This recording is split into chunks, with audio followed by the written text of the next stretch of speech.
be with you guys. We had a good trip, but we are glad to be home. There's a brother I know. Last I knew, he's living in Wisconsin, and he's a pretty much a self-taught man. He never went to college, but ended up training himself to be an engineer and works as in an engineering job. And he's the kind of person who has no fear about taking apart anything and then trying to figure out how to reassemble it.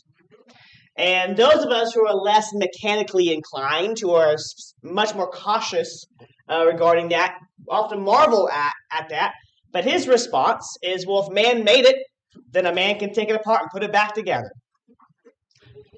And the reason I tell that story is when we relate to people, then we look at them and we look at their accomplishments and say, you know what? I could do that. We also might look at their failings and take a lesson from that as well. But when we look at people who we don't relate to, who we think are significantly superior or better than us in some area, we'll look at what they say and do. It's like, well, I could never do that. I couldn't accomplish that. It's only the people that we look at and we feel like we have a connection to that we feel or we are convinced we can imitate and be like. How many stories, often made up, and some of them being real as well, of siblings who grew up together and they look at their older siblings and say, you know what, well, my brother did that and my sister did that. I could do that. We're not that much different. And the reason I say all of this is because in Hebrews chapter 4,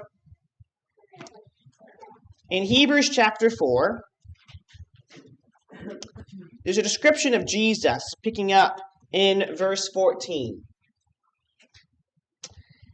Therefore, since we have a great high priest who has passed through the heavens, Jesus, the Son of God, let's hold firmly to our confession. For we do not have a high priest who cannot sympathize with our weaknesses, but one who has been tempted in all things just as we are, yet without sin. Therefore, let's approach the throne of grace with confidence so that we may receive mercy and find grace for help at the time of our need. I apologize. I won't have the verses on the screen. We've had some issues getting the system working, and we got it working yesterday. And so you have to follow along with me today. Hopefully this next week we'll have it all the kinks ironed out, and it'll run smoothly from then on. But this text makes a very bold claim. It says Jesus is a high priest that understands you and me. He's a high priest that has experienced sin in every way other than giving into it. He has seen it. He's been tempted by it. And this is the reason you can come with confidence to him when you come to God, knowing that he understands what it's like to be human. The reason I tell those stories about relating to people and being like people is despite what this text plainly says, most people struggle to believe it. And that's understandable. Because Jesus is not just any other human. Jesus is the Son of God. Jesus is the one who came to earth and lived a perfect life and never failed. He knew where he was going. John tells us plainly. The night he's going to be arrested and then he's going to be tried the next day. He knows he's from the Father. It's John 13, 1-4. And he knows he's going back to the Father. And so we look at that and say, there's just really no way. There's no way that Jesus is like me. And some of that is out of reverence. Because Jesus is just too good to have been tempted the way I'm tempted. There's no way he's wanted to do the things that I've wanted to do. I mean, yes, I'm sure he was tempted in some ways, but he's not as bad as I am. He never gave in. There's no way he's bad. So there's no way he could truly understand the darkness in me. This text says otherwise. But what happens when we think that way is we look at the life of Jesus and say, there's no way we can imitate that. There's no way I could emulate Jesus, that I could truly become like him in any remotest sense of the word. This year, we're trying to understand Jesus better. And one of the reasons to do that is to understand the kinship that we ought to have with Jesus. And that kinship hopefully will then draw us to love Jesus more and believe that we can emulate him. That he does understand what it's like to endure temptation. And that we can say, you know what? He didn't give in. I can be like him. Because if we don't believe that, we often don't even try. Let's take that sibling analogy where sometimes we look at our siblings and say, you know what? My brother did that. My sister did that. I could do that. But there's also probably some things in your life with your siblings or your coworkers where you look at their life and you're like, they're so much better than I am at that. There's no way I could become it. That's often what we'll do with our lives and our walks with Jesus. If we look at him and say, he is so far above me, there's no way I could ever relate to him in these ways. And so I don't believe I can do it, so I don't try it. But more significantly, notice what happens in verse 16. He's saying, because you know he understands you, because you know he relates to you, because he knows how hard it is to do what is right and not give in to sin. Verse 16 says, that's the reason you can approach the throne of grace with confidence. And when we get this idea that Jesus isn't like us, or we can't be like Jesus, the natural response is to then to distance ourselves. The thing that we can't do, the activity we're not good at, well, we don't even try. I'm not going to work at all. I'm not going to draw closer to those people, closer to those things, because there's no point. The Hebrew writer understands that. That's why he says, if you don't believe this, you're not going to go to God and ask for the help and grace that is offered. Because you think Jesus is so far above you and so far different. Now, he's God in the flesh. We're not. Don't misunderstand me about that. But he was fully human. In chapter 2 of the same book, he stresses this point even more strongly in chapter 2 of Hebrews, verse 14. He says, therefore, since the children share in flesh and blood, he himself likewise also partook of the same, so that through death he might destroy the one who has the power of death, that is, the devil, and free those who through fear of death were subject to slavery all their lives. For clearly he does not give help to angels, but he gives help to the descendants of Abraham. Therefore, in all things he had to be made like his brothers, so that he might become a merciful and faithful high priest in things pertaining to God, to make propitiation for the sins of the people. For since he himself was tempted in that which he has suffered, he is able to come to the aid of those who are tempted. A lot of interesting things that we could unpack here. I just want to look at verse 17 primarily. So chapter 4 really emphasizes the temptation aspect of Jesus' experience as human, that he felt tempted in every way we feel tempted. But verse 17 actually makes a stronger claim where he says he had to be made like his brothers in everything, in all things. It's not just his temptation experience that was human. His whole life was human. He is 100% God. He is 100% human. I notice that language that he's made like his brothers. You may have not noticed this, but in the New Testament, Jesus more often calls his disciples and apostles brethren than children. He does occasionally call them children. But the picture of the New Testament is that the way the Christian relates to Jesus is as a brother or a sister first. We relate to the Father as children, like Jesus does. But Jesus is primarily our brother in relationship. Again, he also plays a father-type role as a mentor and a teacher and as a guide. But he more often calls them brethren. That's why this text says he had to be made like his brothers, not just like his servants, like his children, like his followers. No, like his brethren. He took on flesh and blood so that he could be like his brethren. He experienced temptation so he could be like his brethren. He lived a human life so he could be like his brethren. In every way. Now, there's so many ways we could consider and explore what this means and what this looks like. What is it? What did a human life, what was it like for Jesus? And how to relate to that. There's really just one big point I want to make, because we could spend hours and hours considering what ways do we relate to Jesus and his human experience. So I just want to think about one, and it comes from the end of the scripture reading. So in that scripture reading, we get the one account of Jesus as a child. We have Matthew and Mark that tells us about Jesus being born. We have Luke 2, right at the end, talks about that one account when he's 12, and all the other information we have is when Jesus is around 30 and he starts his ministry. And it's a pretty amazing story, because even by the age 12, Jesus goes to this feast and he stays, because he's ready to devote himself to the work God had planned for him. I've known a handful of 12-year-olds that way, but most of us aren't quite that mature at that age. He was.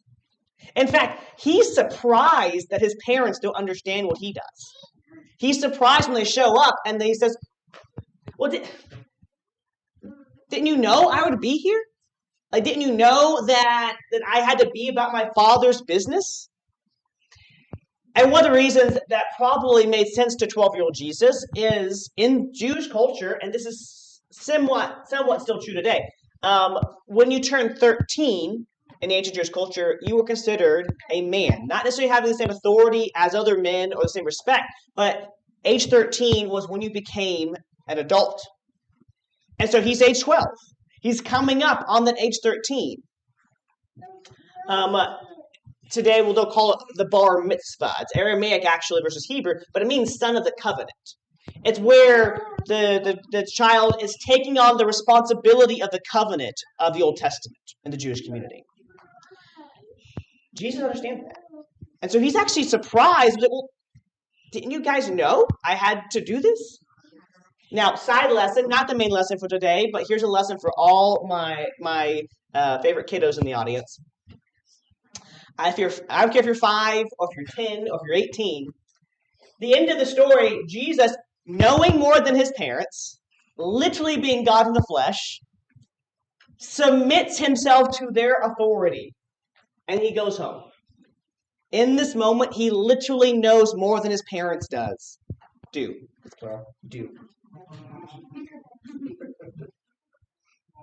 And he says, despite that, it is right for me to submit my will to theirs during this period of my life. So kids, there might be moments you know more than your parents, but I can promise you don't know more than Jesus. And so if Jesus submitted his will to his parents' will, if you're going to emulate his example, you got to do the same. Even if you know more than your parents. And most of the time we don't, just so you know.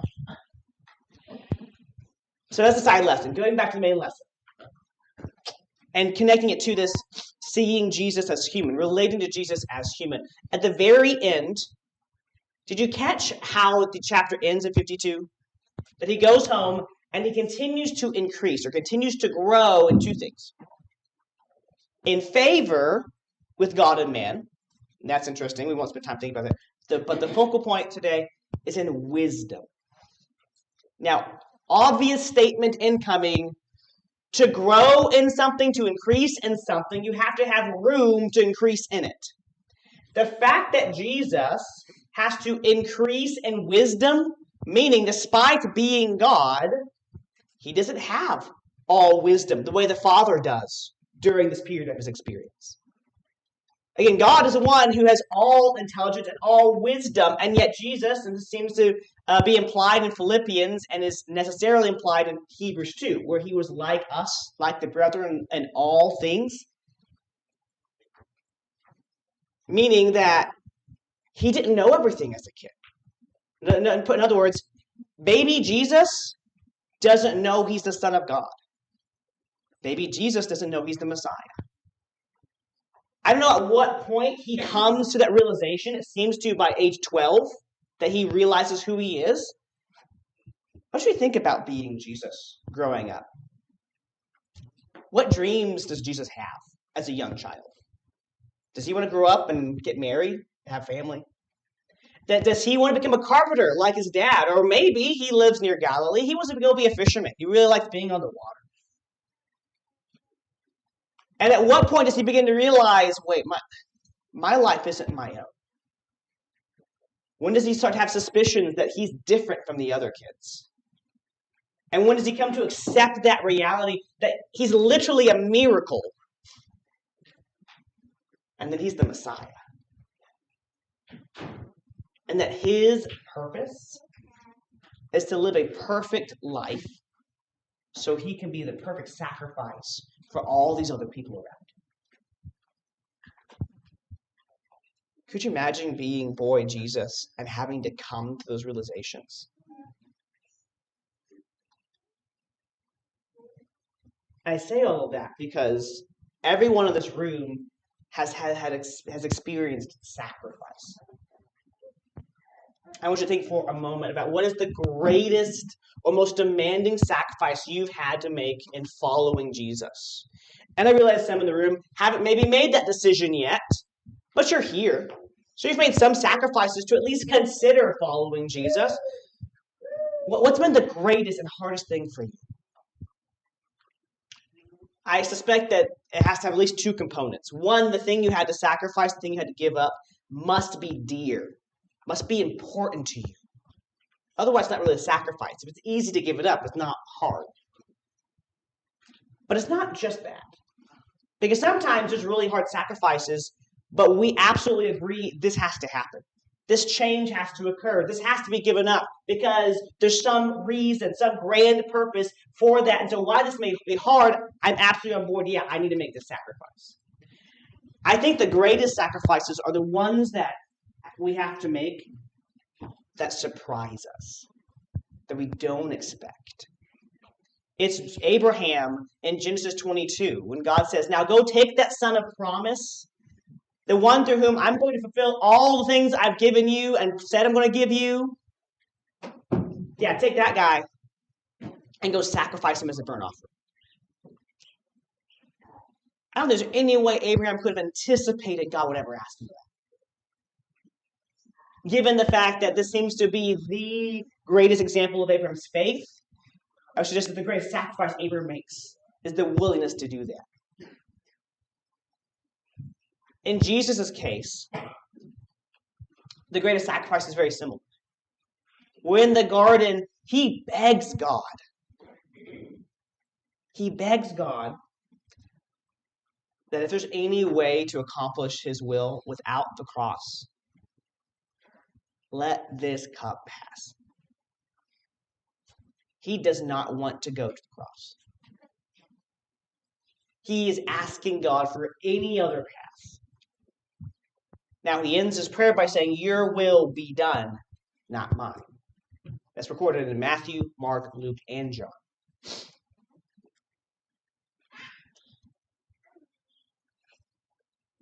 Why is that seemingly the greatest sacrifice he has to make? Maybe it's the physical torture he's going to endure. Maybe it's the rejection of the creation he loves. The very people he's made, and he wants them to love him, and they don't love him, and they're going to kill him. Maybe it's whatever the experience of separation he's going to have to go through death and then come back to life. And whatever separation that might incur with the Father he hasn't experienced yet. Or maybe it's all of those things combined. That's not the main point. The main point is that Jesus didn't want to make that sacrifice.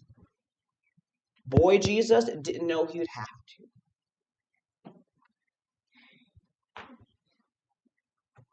We often emphasize, as I said, that Jesus knew he was from God. He knew he was going back to God. He knew he'd be raised. So some people are like, doesn't that make his job easier?